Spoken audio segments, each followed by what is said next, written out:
할렐루야. 예, 오늘 예배에 오신 분들 주님의 이름으로 축복합니다. 오늘 말씀을 시작하면서 이런 질문을 드리고 싶습니다. 당신은 무엇을 보기 원하십니까? 특별히 가을인데요. 이 가을에 혹시 누군가를 보기 원하십니까? 아니면 어떤 보고 싶은 풍경이 있으십니까? 가을에는 우리가 무엇보다 이 단풍을 보고 싶죠. 네, 그래서 사진을 좀 준비했는데요. 같이 보시겠습니다. 네, 또 그다음,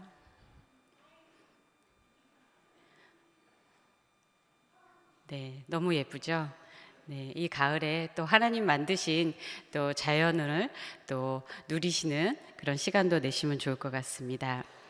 알베르 까미는 모든 잎이 꽃이 되는 가을은 두 번째 봄이다라고 얘기를 했는데요. 아까 우리가 본 그 풍경을 봤을 때 정말 딱 맞는 말인 것 같습니다. 이런 아름다운 풍경을 보면서 살면 우리 마음이 또한 아름다워질 것 같습니다. 여기 있는 우리는 모두 눈을 뜨고 있습니다. 네, 제가 보니까 다 눈을 뜨고 계시네요. 그런데 오늘 말씀 요한복음 9장을 보면 날 때부터 보지 못하는 맹인이 나옵니다. 요즘에는 우리가 시각 장애인이라고 그렇게 말하는데요. 맹인으로 번역이 되어서 오늘은 이렇게 말을 사용하겠습니다. 그런데 그는 이전에는 보다가 보지 못하는 그런 사람과는 전혀 다릅니다. 우리가 좀 전에 단풍 사진을 보았는데요. 여러분 잠시 눈을 감아 보시겠어요? 네, 그리고 좀 전에 본 그 단풍 사진을 떠올려 보시겠습니까? 그 풍경이 떠오르시나요? 정확히는 아니더라도 그게 보이시죠? 이제 눈을 뜨셔도 좋습니다. 그런데 이 날 때부터 보지 못하는 사람은 아무것도 본 것이 없어서 그 사람 안에 아무 이미지가 없습니다. 아무 형상이 없습니다.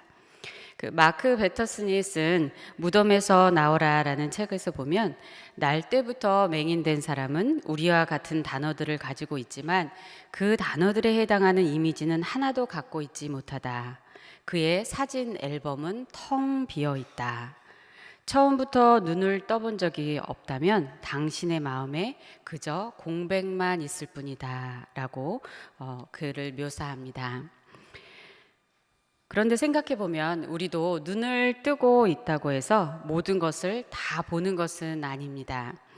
빛도 적외선과 또 가시광선, 자외선이 있는데 우리가 보는 것은 가시광선만 보는 거죠.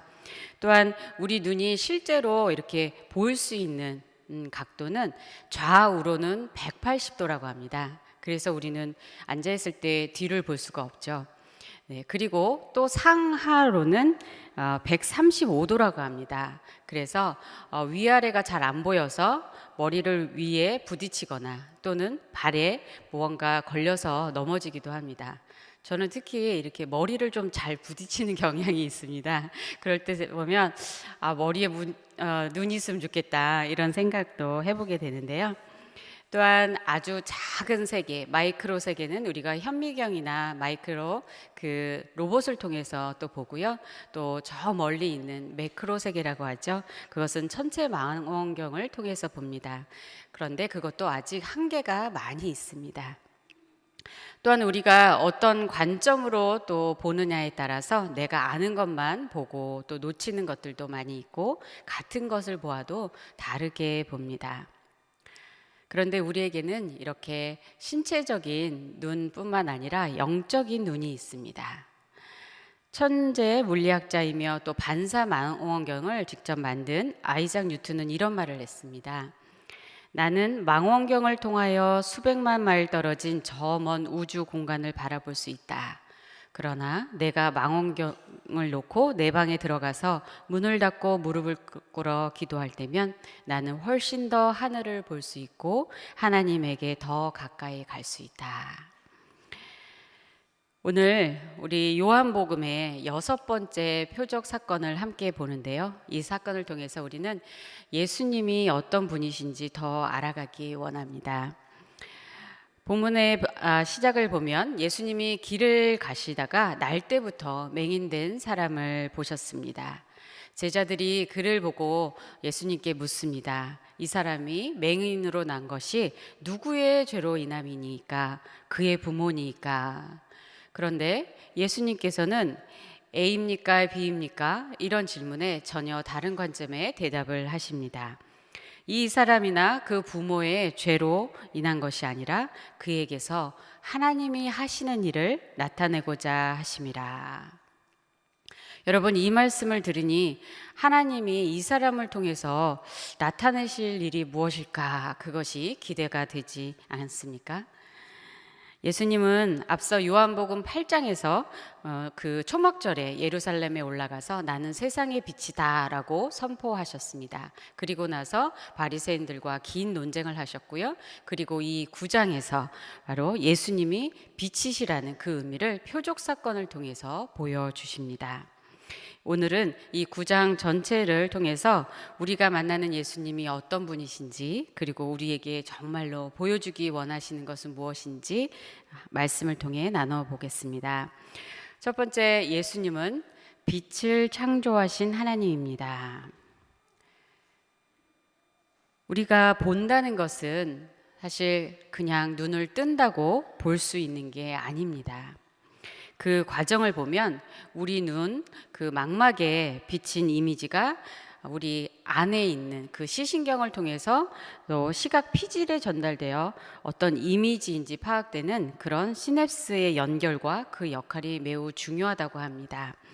좀 정보를 찾아보니까 매 초마다 우리 눈의 망막에 들어오는 시각 정보가 약 100억 비트에 이른다고 합니다. 그런데 그것이 시신경에 도달하는 정보는 600만 비트, 그리고 그 중에서 시각 피질까지 도달하는 정보는 10만 비트로 이렇게 정리가 되는데요.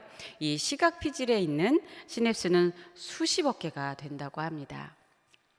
그런데 날 때부터 보지 못하는 이 맹인을 생각해 보면 그의 뇌 속에는 이런 신경 기능이 전혀 없다는 것입니다. 태어나서 한 번도 보지 못했기 때문입니다. 그러므로 그가 볼 수 있게 하는 것은 바로 그의 시각세포, 신경, 그리고 뇌의 그 기능까지 처음 때처럼 그렇게 창조하셔서 보게 하는 것입니다. 그러므로 이 사람의 눈을 뜨게 한 것은 바로 예수님이 창조주 하나님이라는 것을 보여주는 표적 사건입니다. 듣는 귀와 보는 눈은 다 여호와께서 지으신 것이니라 라고 잠언 20장 12절에서 말씀하는데요. 하나님께서 바로 이렇게 우리를 창조하셨으니 원하시는 때에 그분은 언제든지 재창조할 수 있는 것입니다. 또한 이 맹인의 그 내면을 생각해 보니 앞에서도 우리가 나눴지만 바로 창세기에 창조 전에 땅이 혼돈하고 공허했다라고 표현한 것을 우리는 생각해 볼 수 있습니다. 혼돈하다라는 것은 어떤 폼이 없다는 것입니다. 그리고 공허하다는 것은 비어 있다라는 말인데요. 이 맹인 안에 바로 아무 형상과 이미지가 없는 그러한 텅 비어 있는 모습과 같습니다. 하나님께서 그런데 이 맹인에게 빛을 보게 하신 것입니다. 하나님은 가장 먼저 빛을 창조하셨습니다. 창세기 1장 3절에 하나님이 이르시되 빛이 있으라 하시니 빛이 있었고, 하나님은 말씀으로 창조하셨습니다. 말씀이신 예수님으로 말미암아 모든 것이 창조되었습니다. 곧 예수님은 빛을 창조하신 하나님이십니다. 빛은 모든 생명을 위해 필요합니다. 빛이 있는 곳에 생명이 존재합니다. 그래서 하나님은 빛을 창조하신 후에 하늘과 땅과 또한 생명체들을 만드셨습니다. 그리고 그 넷째 날에 광명체들을 만드셨죠. 그래서 해와 달과 별들을 만들어서 비추게 하셨습니다. 바로 창세기 1장에 이 빛은 참된 빛이신 예수 그리스도를 상징합니다. 그런데 이 맹인의 눈을 뜨게 한 것은 여러 면에서 우리가 창조주 하나님을 생각하게 하는데요. 이 본문에서도 보면 예수님이 땅에 침을 뱉어서 진흙을 이겨서 그의 눈에 바르셨습니다. 예수님은 말씀만으로도 고치실 수 있는데 여기서 창세기에 하나님을 떠올리게 합니다. 하나님은 인간을 땅의 흙으로 만드셨죠. 우리를 만드실 때 한번 여러분을 하나님이 만드실 때를 상상해 보시겠습니까? 여러분을 만드실 때 하나님께서 얼마나 정말 기쁨으로 사랑의 그런 마음으로 여러분을 이렇게 빚으셨을까요? 지금 예수님께서 땅에 침을 뱉으시고 진흙을 이겨서 그렇게 눈을 바르시는 그 과정 속에서 바로 창조주 하나님의 손길을 우리는 보게 됩니다. 또한 그의 장애, 보지 못하는 그 연약함, 그것을 회복시켜 주시는 하나님의 그 사랑의 손길을 또한 보게 됩니다. 이 맹인은 바로 그렇게 예수님의 그 터치, 예수님의 그 만지심을 통해서 직접 그 손길을 느꼈을지도 모릅니다. 그리고 예수님은 실로암 못에 가서 씻으라고 말씀하셨습니다.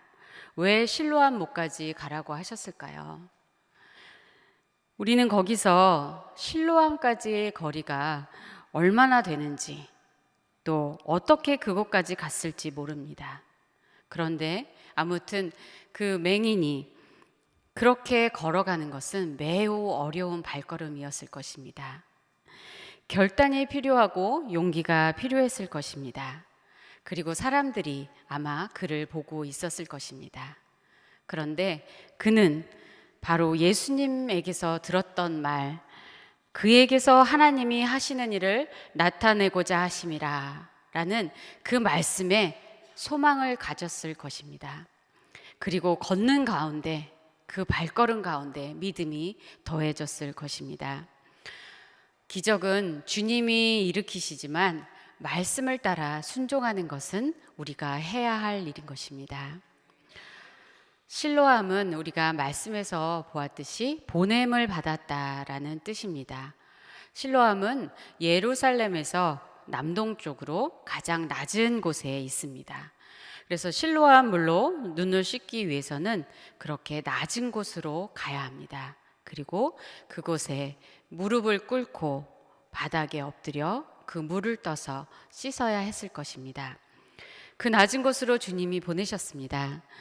사실 그에게는 더 이상 낮아질 것이 더 없었을 것입니다. 그런데 거기에 주님이 예비하신 기적이 있었습니다. 가서 씻고 밝은 눈으로 왔습니다. 창조주 하나님께서 바로 그가 창조하신 이 세상에 오셔서 직접 눈을 뜨게 하시는 창조의 기적을 그를 통해 보여주셨습니다. 오늘 말씀을 통해서 보고자 하는 예수님은 두 번째, 죄를 대속하신 생명의 빛입니다. 눈을 뜬 맹인을 보고 사람들은 그가 거리에서 구걸하던 그 사람이 맞는지 의아했습니다. 같은 사람인 것 같은데 눈을 뜬 다른 사람입니다. 창세 이후로 맹인으로 난 자가 눈을 떴다는 것은 보지도 못했고 들어본 적도 없습니다. 그래서 그를 둘러싸고 많은 논쟁들이 시작이 됩니다. 사람들도 그에게 어떻게 눈을 떴냐고 계속 물어보고 또 바리새인들도 그를 데려다가 어떻게 눈을 떴냐고 계속 반복적으로 질문합니다. 그런데 사실 그 질문은 정말 어떻게 떴느냐 보다는 내가 어떻게 눈을 뜰 수 있느냐라는 것입니다. 왜냐하면 죄가 있어서 맹인으로 태어났는데 이 죄 문제가 해결되지 않았는데 어떻게 내가 눈을 뜰 수 있는지, 그럴 수 없다라고 생각하는 것입니다. 사람들은 병이나 불행이 죄의 결과라고 그렇게 여겼습니다. 사실 우리가 인생을 살다 보면 모든 것이 죄의 결과라고 말하기는 어렵습니다. 우리가 다 이해할 수 없는, 또 그 의미를 다 알 수 없는 고통이 우리의 삶 가운데에 있습니다.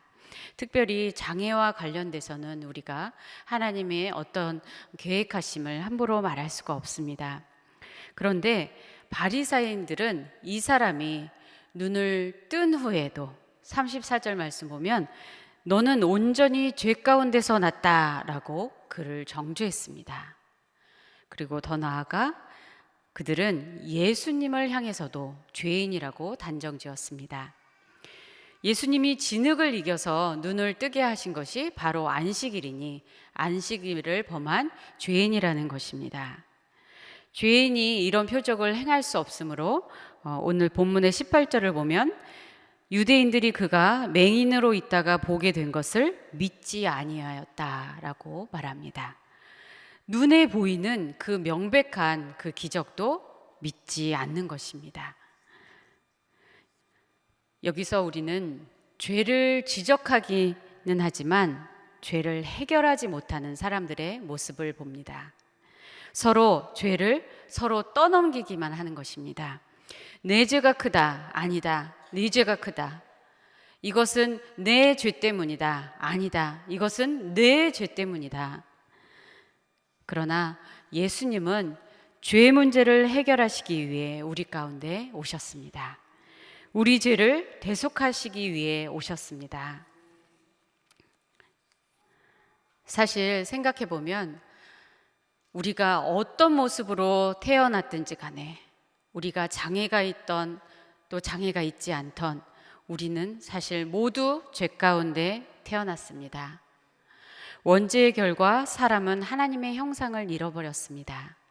우리는 하나님의 그 형상, 그 폼이 잃어버린 것을 디폼이라고 하는데요. 바로 하나님의 형상이 망가지고 하나님과 관계가 단절된 그 상태를 말합니다. 예수님은 이 맹인의 눈을 고치시면서 육신의 모습을 회복시켜 주셨을 뿐만 아니라 그 안에 디폼 되어 있는 하나님의 형상, 하나님과의 그 단절된 관계를 회복시켜 주셨습니다. 예수님은 그의 영적인 눈도 뜨게 해주셨습니다. 어거스틴은 이렇게 말합니다. 이 소경은 흑암 속에 살아가는 인류를 대표하고 있다. 만일 소경이라는 의미가 불신앙을 뜻하는 것이라면 그가 눈을 뜬 것은 구원에 이르는 믿음을 갖게 된 것을 뜻한다. 예수님에 대한 그의 고백이 9장에서 보면 차츰 믿음으로 변하는 것을 우리는 볼 수 있습니다. 11절에 보면 예수라 하는 사람이다. 그리고 17절에 보면 예수님을 향해 선지자다. 그리고 33절에 보면 하나님께로부터 온 자다라고 합니다. 그리고 그는 바리새인들에게 출교를 당하는데요. 그래서 예수님이 그를 만나 주십니다. 그리고 그를 향해 예수님이 내가 인자를 믿느냐라고 질문하십니다. 여러분, 인자라고 예수님이 말씀하실 때는 마가복음 10장 45절 잘 아시듯이 자신의 대속적인 그 죽음을 예언하실 때 그 호칭을 사용하십니다. 바로 요한복음에서는 특별히 예수님은 높이 들리심과 또 영광 얻으심을 말씀할 때 자신을 인자라고 표현하셨습니다. 곧 높이 들리심과 영광 얻으심은 모두 십자가를 말씀하는 것입니다. 요한복음 3장 13절 말씀에 하늘에서 내려온 자 곧 인자 외에는 하늘에 올라간 자가 없느니라. 모세가 광야에서 뱀을 든 것 같이 인자도 들려야 하리니 이는 그를 믿는 자마다 영생을 얻게 하려 하심이니라. 9장의 37, 30절 말씀을 보면 예수께서 그를 향해서 말씀하십니다. 내가 그를 보았거니와 지금 너와 말하는 자가 그이니라. 이르되 주여 내가 믿나이다 하고 절하는지라. 메시지 성경으로 보면 예수님은 내가 지금 인자를 보고 있다라고 말씀하십니다. 여기서 그가 정말 보게 된 것은 인자이신 예수님, 십자가의 예수 그리스도입니다. 죄 가운데 태어났다고, 그리고 죄 때문에 맹인이 되었다고 그렇게 저주받았던 그의 모든 죄를 예수님이 해결해 주셨습니다. 죄 없으신 예수님이 또한 우리의 모든 죄를 대신해서 속죄해 주셨습니다. 그리고 그를 믿는 자마다 영원한 생명을 주셨습니다. 요한복음 1장 4절에 그 안에 생명이 있었으니 이 생명은 사람들의 빛이라. 예수님 안에 생명이 있고 이 생명은 빛입니다. 이제 예수님이 그의 인생의 주인이 되셨습니다. 그가 예수님을 정말 알게 되었을 때 예수님께 절하였다라고 하는데요. 바로 실로암 못에서 눈을 씻기 위해서 무릎 꿇었던 그가 정말 예수 그리스도 주님 앞에서 이제 무릎을 꿇고 예배하게 된 것입니다. 정말 감동적인 장면이죠. 우리도 정말 예수님을 만나서 예수님을 예배하는 그러한 자가 된 것이 큰 축복이라고 생각합니다. 수천 곡의 찬송가를 지은 파니 제인 크로스비 여사를 여러분 아십니까? 오은철 목사님이 제일 좋아하시고 그리고 수백 번의 연습을 통해서 하나도 음이 틀리지 않고 부르시는 곡이 있습니다. 뭔지 아십니까? 네, 죄송합니다 목사님. 나의 갈 길 다 가도록. 예, 이 곡 정말 유명하죠. 이 곡뿐만 아니라 예수 나를 위하여 십자가를 질 때 너희 죄 흉악하나 눈과 같이 희겠네 또 주의 음성을 내가 들으니 인내하신 구세주여. 우리가 너무도 잘 알고 있는 이 찬송가의 가사를 지은 분입니다. 그녀는 태어난 지 6개월 만에 눈병 때문에 병원에 갔다가 의사의 실수로 실명하게 됩니다. 그래서 어머니와 할머니의 그 성경 이야기를 듣고 기도를 배우고 그러면서 성장을 했는데요. 30세가 된 어느 날 교회에 가서 찬송가를 들었습니다. 웬 말인가 날 위하여 주 돌아가셨나. 웬 말인가 날 위하여 주 돌아가셨나. 이 가사가 어느 순간 마음에 파고들었습니다. 주님께서 날 위해 돌아가셨다는 그 사실이 믿어지기 시작했습니다. 눈물이 흘렀습니다. 주님의 십자가와 부활을 믿게 된 것입니다. 그녀의 영적인 눈이 뜨여졌습니다. 그리고 몸밖에 드릴 것 없어 이 몸 바칩니다 라는 그 찬송 고백을 하면서 그러면 내가 주님께 드릴 것은 무엇인가 라는 생각을 하게 되었습니다. 그리고 자신에게 시를 쓰는 그 은사가 있음을 발견하고 찬송 가사를 써서 주님께 받은 그 은혜, 그것을 많은 사람들에게 나누고 전하는 그 일을 하게 되었습니다. 그런데 어떤 분이 이 분을 보고 창조주 하나님께서 당신에게 참 많은 재능을 주신 것 같은데 참 세상을 볼 수 있는 그 눈을 선물로 주시지 않은 게 유감스럽습니다. 이렇게 얘기를 한 겁니다.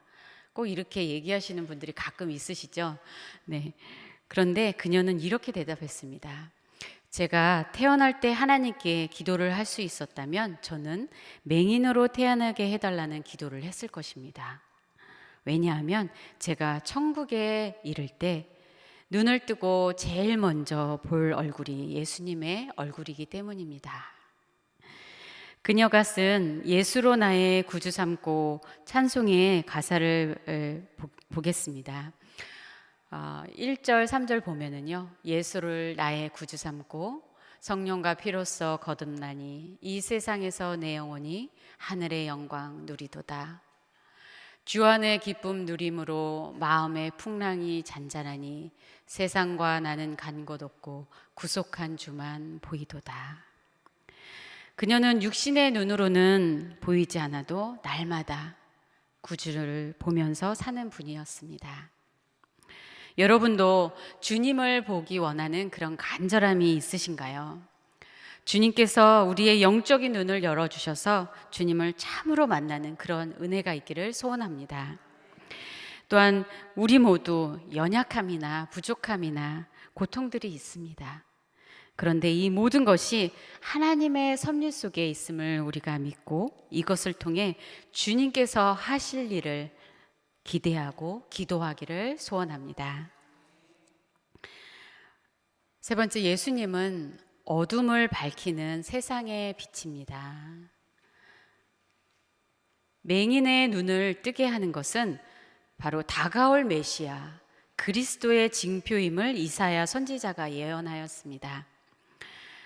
이사야 35장 말씀에 보라 너희 하나님이 오사 보복하시며 갚아주실 것이라 하나님이 오사 너희를 구하시리라 하라. 그때 맹인의 눈이 밝을 것이며 못 듣는 사람의 귀가 열릴 것이며. 예수님이 곧 구약의 예언을 성취하는 그 그리스도이심을 보여주셨습니다. 그렇지만 구약을 잘 알고 있는 유대인들은 예수님이 그리스도임을 거부합니다. 맹인은 빛이신 예수님을 만나서 그리스도임을 깨달았는데 율법 아래 있는 유대인들은 예수님을 알아보지 못하고 결국 소경이 되어버린 역설적인 그런 모습입니다. 빛이 어둠에 비치되 어둠이 깨닫지 못하더라 라는 말씀과 같습니다. 예수님은 우리 각 사람을 비추십니다. 요한복음 1장 9절에 참빛 곧 세상에 와서 각 사람에게 비추는 빛이 있었나니, 예수님은 우리의 마음을 비추시고 우리의 생각을 비춰주십니다. 우리 마음에 어두움이 몰려올 때가 있습니다. 우리 안에 욕심들과 또 나쁜 감정들, 나쁜 생각들이 생길 때가 있습니다. 그렇죠? 저만 그런 거 아니죠? 그럴 때 여러분 어떻게 하십니까? 우리 안에 생명의 빛이신 예수님이 거하시기 때문에 예수님이 이것이 잘못된 것임을 우리로 하여금 깨닫게 하십니다. 예수님이 우리 마음을 비춰주시는 것은 정죄하기 위함이 아니라 깨끗하게 해주시기 위해서죠.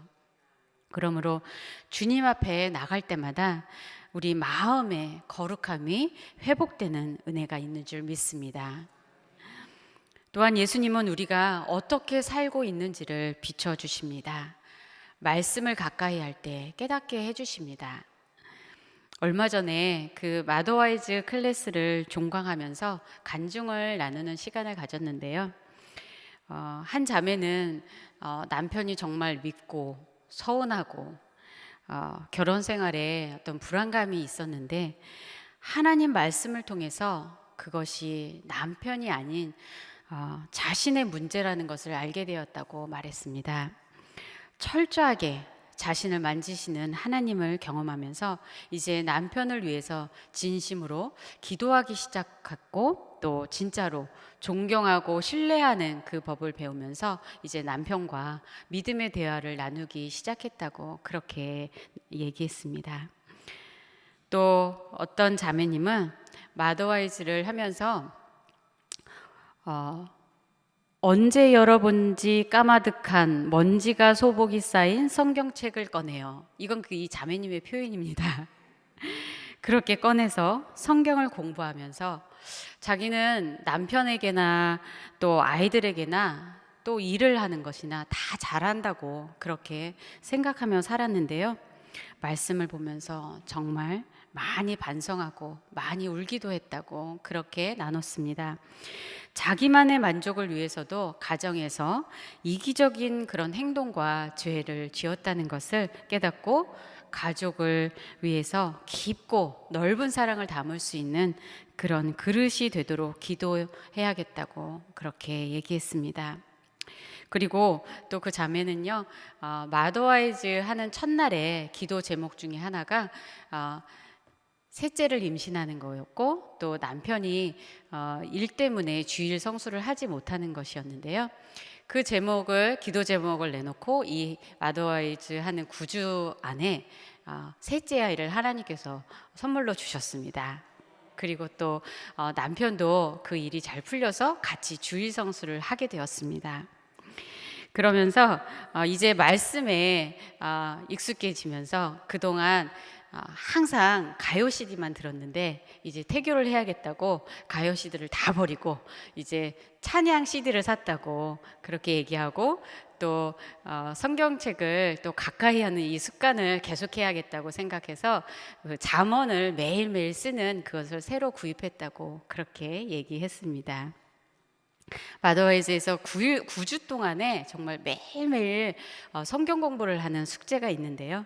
그래서 어떤 자매님은 신구약을 펼쳐서 이렇게 성경책을 보는 것은 처음이었다라는 분도 있었고, 말씀을 통해서 지혜를 배우고 자신의 언어가 변화되었다는 분도 있었고, 또 자신의 성격까지 변화되었다고 간증하는 그런 자매님도 있었습니다. 그것을 함께 보면서 말씀이 정말 우리를 비추고 인도하는 그 은혜를 우리가 함께 보고 하나님께 참 감사 올려드리는 시간을 가졌습니다.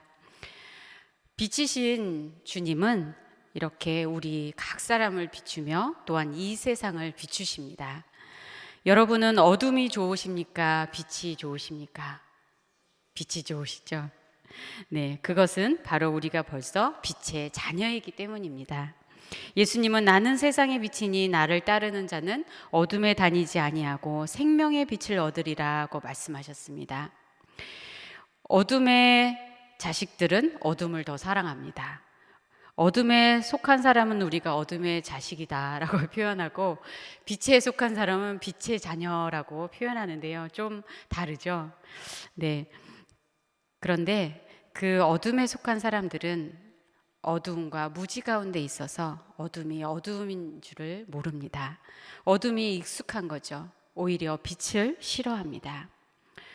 요한복음 3장 19, 20절 말씀에 빛이 세상에 왔을 때 사람들이 자기 행위가 악함으로 빛보다 어두움을 더 사랑한 것이니라. 악을 행하는 자마다 빛을 미워하여 빛으로 오지 아니하나니 이는 그 행위가 드러날까 하며. 그런데 빛이신 예수님은 어둠과 사망을 이미 이기셨습니다. 이사야 9장 2절 말씀에 흑암에 행하던 백성이 큰 빛을 보고 사망의 그늘진 땅에 거주하던 자에게 빛이 비치도다. 예수님은 세상을 심판하실 그리스도이십니다. 예수께서 이르시되 내가 심판하러 이 세상에 왔으니 보지 못하는 자들은 보게 하고 보는 자들은 맹인이 되게 하려 함이라 하시니. 그리고 오늘 본문의 41절에서 예수께서 이르시되 너희가 맹인이 되었더라면 죄가 없으려니와 본다고 하니 너희 죄가 그대로 있느니라 라고 안타깝게 말씀하십니다. 우리의 영적인 눈을 뜨게 하셔서 예수 그리스도를 알게 하신 그 은혜에 참 감사합니다. 우리를 빛에 속하게 하신 주님은 우리를 또한 세상으로 보내십니다. 빛이신 예수 그리스도께서 우리를 세상의 빛으로 보내십니다. 나는 세상의 빛이라고 말씀하신 예수님이 우리에게 너희는 세상의 빛이라고 말씀하십니다. 이 말씀을 들으면 어떻게 느껴지십니까? 부족한 우리를 세상의 빛이라고 말씀하시니 참 감사하기도 하지만, 빛을 발해야 하는데 내가 빛이라고 말씀하시니 참 부담감이 느껴집니다. 그렇지 않으세요? 그렇다면 우리가 어떻게 세상의 빛이 될 수 있을까요? 우리는 스스로 빛이 될 수 없습니다. 메시지 성경에서는 이 같은 마태복음 5장 14절 말씀을 이렇게 표현합니다. 너희는 빛이 되어 세상에 하나님의 빛깔을 드러내라고 여기 있는 것이다. 우리는 우리의 컬러가 아니라 바로 하나님의 빛, 하나님의 칼날을 드러내는 것이라는 겁니다. 에베소서 5장 8, 9절에 너희가 전에는 어두움이더니 이제는 주 안에서 빛이라. 빛의 자녀들처럼 행하라. 빛의 열매는 모든 착함과 의로움과 진실함에 있느니라. 주 안에서 우리는 빛이라는 것입니다. 주님 안에 있기 때문에 우리는 빛의 자녀입니다. 그런데 우리가 보냄받는 곳은 어두운 곳입니다. 실로암처럼 낮은 곳에 보내졌습니다. 전에 선교를 많이 다니시는 그 의사이신 장로님의 간증을 들은 적이 있습니다. 장로님은 선교지에 가서 살아있는 하나님을 만난다고 하셨습니다.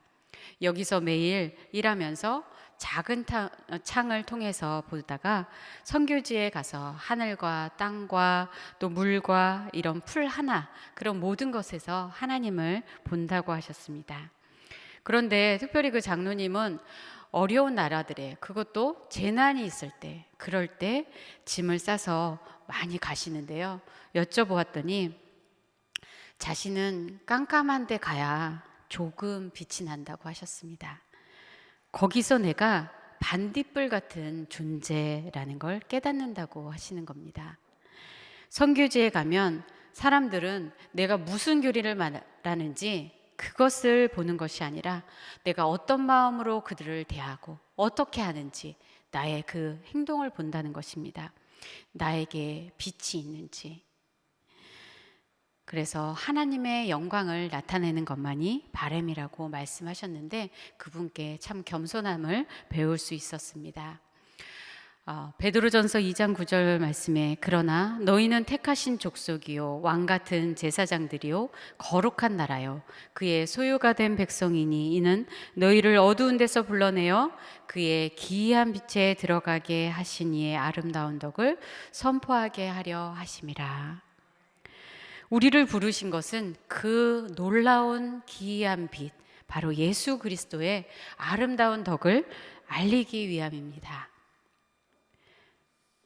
그런데 우리가 가는 길이 밝을 때도 있지만 어두울 때도 있습니다. 우리가 보냄받은, 우리가 살고 있는 이 자리가 참 힘들고 어두운 곳일 수도 있습니다. 2차 대전 후에 독일 쾰른의 어느 지하실에서 나치를 피해서 숨어 있던 어떤 유대인이 남긴 글이 발견되었습니다. 나는 태양이 있는 것을 믿는다. 그것이 빛나지 않을 때조차도. 나는 사랑을 믿는다. 비록 내가 느끼지 못한다 하더라도. 나는 하나님을 믿는다. 그분이 침묵하신다 하더라도. 밤이 얼마나 어둡든 구름이 얼마나 자욱하든 태양은 태양계 중심부에서 여전히 그 빛을 발하고 있는 것처럼 하나님은 여전히 거기 계시며 모든 만물의 중심이 되신다. 여전히 그분의 영광을 비추고 계신다. 그러므로 우리가 할 일은 영광의 빛을 항상 여전히 비추시는 주님의 그 생명의 길을 따라 걸어가는 것입니다. 잘 보이지 않아도 믿음으로 계속 가는 거죠. 그 길을 가고 있다면 내가 얼마나 더 빛나는지는 사실 중요하지 않습니다. 우리 위에서 빛을 발하는 분은 예수 그리스도이시고 또 그 영광을 받으실 분도 오직 예수 그리스도인 줄 믿습니다. 우리는 날 때부터 맹인이었던 사람처럼 어둠에서 생명의 길, 빛의 길을 걷고 있다는 것만으로도 참으로 감사할 뿐입니다. 오늘 묵상한 오늘 아침에 우리 시편 16편 말씀을 묵상했죠. 그런데 그 말씀을 보면서 하나님이 우리에게 주신 축복이 얼마나 큰지, 우리가 주님을 정말 주님이라고 고백하는 것만으로도 감사한데 주님께서 우리에게 많은 기업을 주셨고 우리에게 구역을 주셨고 우리의 몫을 다 주셨습니다. 그것도 감사한데 우리를 바로 생명의 길로 인도하신 그것이 너무나 감사합니다. 그래서 시편 오늘 16편 마지막 절 말씀을 묵상하면서 참 감사의 고백을 올렸는데요. 주께서 생명의 길을 내게 보이시리니 주의 앞에는 충만한 기쁨이 있고 주의 오른쪽에는 영원한 즐거움이 있나이다.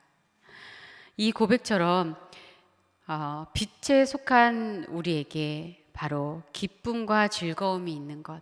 그래서 이 기쁨과 즐거움을 충만함을 가운데 사는 그것이 바로 빛을 전하는 게 아닌가라는 생각을 해보게 됩니다. 빛은 밝은 것입니다. 여러분 한번 옆에 분들을 보고 환한 빛으로 한번 웃어보세요. 네. 그리고 아까 우리 장 목사님이 말씀하신 것처럼 당신의 얼굴이 해같이 빛납니다라고 한번 말씀해 주시겠습니까? 네.